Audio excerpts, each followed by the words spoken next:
Family and fellow soldiers, I'm the Professor, and this is the Moment of Truth. Look, we all got issues with the Orange Man, God knows I do. He's definitely not our ally, but the ICE raids have been politically significant because they revealed a lot, and they put a spine into some of those immigration officials who have been seeing all of this criminality going on, but haven't been saying anything. Now, part of the political fraud that's arisen around mass migration is the invention of the narrative of the immigrant success stories. You have a lot of people, especially in the white leftist media, who say that immigrants are far more successful than the native-born population. Well, I don't know about that, but what I do know is that what's always left out of this narrative is that these success stories cannot be done without all the government's immigrant aid programs that give financial support to those immigrants, be they legal or otherwise.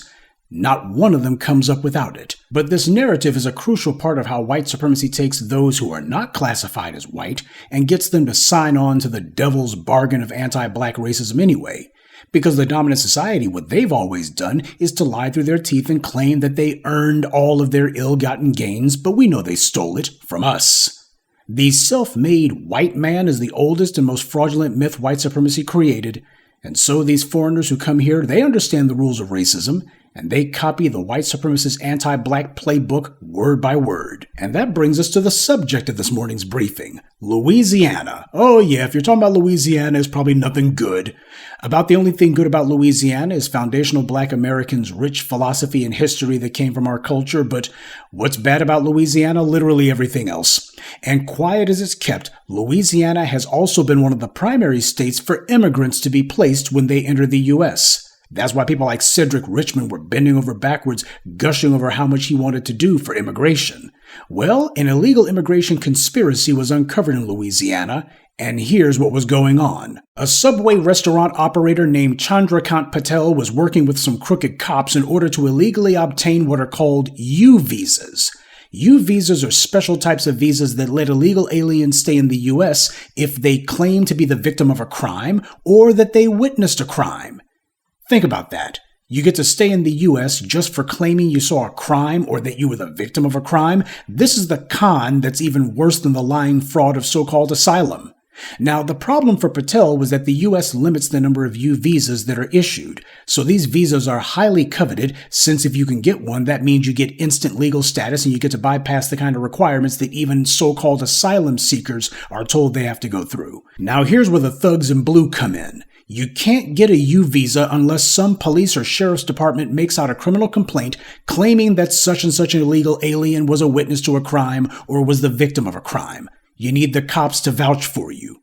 For nearly a decade, from December 2015 to July 2025, that's just a few days ago, this Patel character is accused of having paid $5,000 to police to create false police reports claiming that dozens of people were the quote-unquote victims of crimes. But the scam came apart when authorities finally noticed a large number of these U-visa applications from Louisiana were claiming armed robberies of people who were not even from Louisiana. Now, there were U-visa applications from some of Louisiana's smaller communities alleging that illegal aliens were victims of armed robberies, etc., but as prosecutors explained, those armed robberies never took place, and those listed in the applications were never victims of crime. Instead, these illegals would pay Mr. Patel, who would in turn pay the dirty cops to create false police reports so that fraudulent U-visa applications could be submitted to the U.S. government. But it's worse than that. One prosecutor said it's not 2 or 3 people. There are hundreds of names. When I'm saying there's hundreds of names, those visas were approved. So there's hundreds of names they got of people who were granted U visas from this one illegal operation alone. And this is in Louisiana, which is one of the smallest states in America. Can you imagine how vast the U-visa fraud must be right next door to Louisiana in Texas or in California? This is only the tip of a very large, very ugly iceberg. If this is how much fraud is going on with U-visas in a backwater like Louisiana, this proves that the entire program is dirty and needs to be shut down, and anyone who was granted a U-visa needs to have it suspended immediately. And don't be fooled. When they say the authorities noticed a large number of suspicious armed robbery claims, they're talking about the people in the State Department, the people who actually issue the visas. It definitely wasn't law enforcement who noticed it. Now, why did this Patel creep even pull a stunt like this? Where did he get the idea? Would it surprise you to learn that Patel himself was granted a U visa in 2023 based on his own claim to have been the victim of an armed robbery? It's true. According to the federal indictment against him, that's exactly what he did. So yeah, this guy who is running this U visa scam is himself the recipient of a fraudulent U visa. I guess he saw how easy it was for him to get one, no questions asked, and then he immediately began accessing all the goodies, giveaways, and guarantees handed to immigrants, and he felt that since he had a visa, he couldn't be deported or have his visa revoked. That's what he thought. Keep in mind, he began his scam during the Obama years. That's 2015. And he was able to get a U visa himself during Biden's administration, 2023. Look, when you got people coming to the U.S. and they immediately begin these large-scale scam operations against the government, that proves right then and there it is time to stop immigration altogether. It's become nothing more than a scam, a massive criminal enterprise, full stop.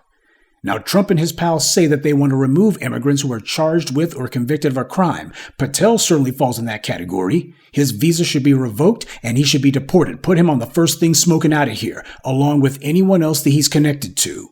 This is what foundational Black Americans complain about when we say that there's people coming from abroad who are getting money through criminal means. Not all, but definitely enough.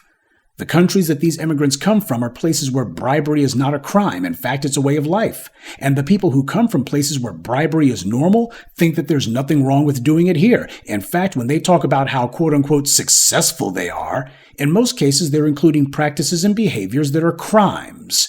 Everything from human smuggling to paying bribes so their children can be accepted into Ivy League schools, which is actually a way for foreigners to get instant access to higher levels of society.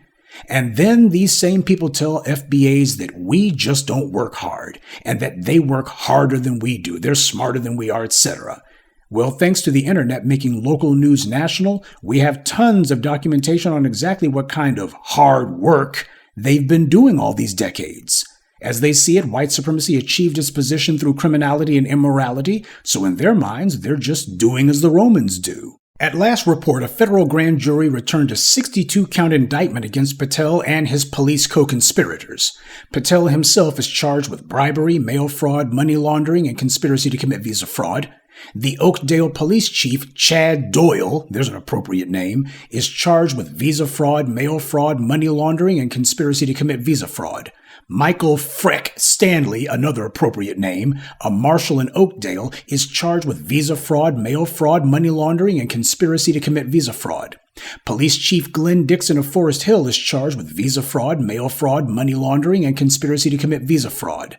Tebow Anisha, a former police chief of Glenmora, Louisiana, is charged with visa fraud, mail fraud, and conspiracy to commit visa fraud. But of course, being Louisiana, it didn't stop there. The wife of the current Oakdale police chief was also arrested and charged with 2 counts of malfeasance in office for conspiring with Patel to manipulate the bidding process for 2 city-owned properties. So when illegal aliens come to the U.S., they not only get access to a raft of government programs, there's also all kinds of programs by banks specifically for immigrants, be they legal or otherwise.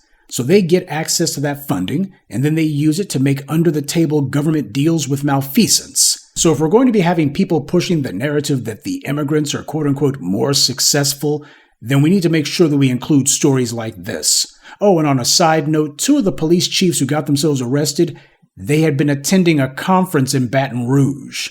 Well, if it's a police conference, that ain't nothing but a crime convention. What's going on here is human trafficking. That's what this is. The white media can try to sanitize it by calling it immigration fraud, but this wasn't about just one illegal alien trying to sneak in. This was about someone breaking laws on a massive scale in order to fraudulently obtain documents for hundreds of illegal aliens. And these human smugglers don't work for free. As I said before, the illegal aliens who were trying to get U visas paid Patel, and he in turn gave the thugs in blue a cut.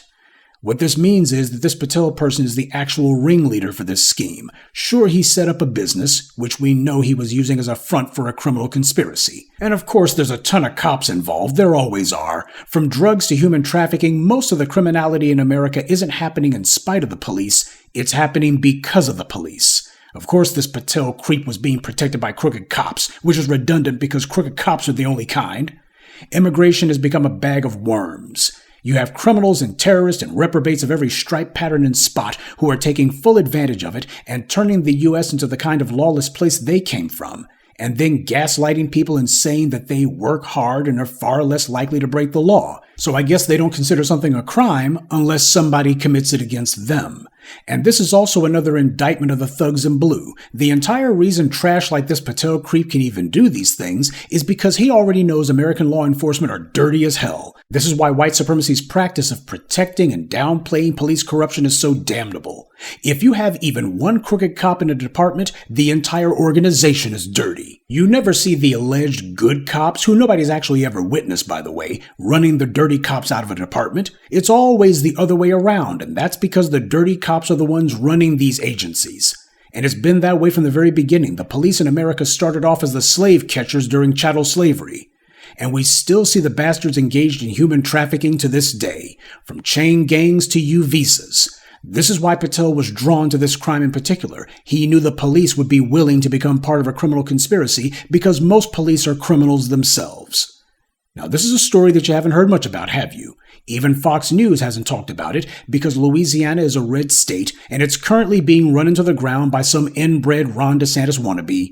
See, this is what these red state reprobates like DeSantis and Greg Abbott and Jeff Landry don't talk about.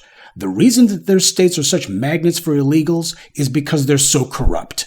Illegal immigration is a crime, but criminals don't go to places with strong institutions and strong moral leaders. They intentionally seek out places where the leaders are openly dirty, where the institutions are weak, and the alleged law enforcement are just a taxpayer-funded street gang. In the places that the Patels of this world come from, that's how it is. So of course, to set up his own criminal enterprise here, that's what he was going to seek out. And he certainly found it. The lesson here is, if Trump and his pals want to make a serious go of crushing illegal immigration, they're going to have to suspend most of the visas that have been issued, especially the sketchy ones like U visas.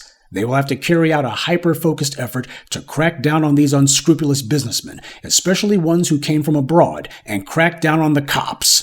Of course, no one seriously expects the Orange Man to do that. But unless he does, he'll continue to play whack-a-mole with the problem instead of actually solving it. This is something foundational Black Americans have known all along. Show me a criminal enterprise, especially one that's been around for a while, and I'll show you some dirty cops who have been protecting it. These schemes are always an inside job. They certainly couldn't exist without the police supporting them. And that's the reason why people who know what's going on aren't backing mass migration or the badge. Good day, and be one. I'd like to take a moment to mention some of our contributors. Cheryl Tate, Rahman Muhammad, Denise Bowler, Don Mullen, and Edmund Allen. Salute to them and thank you to everyone for listening, liking, and sharing this message. Black empowerment only exists because of you.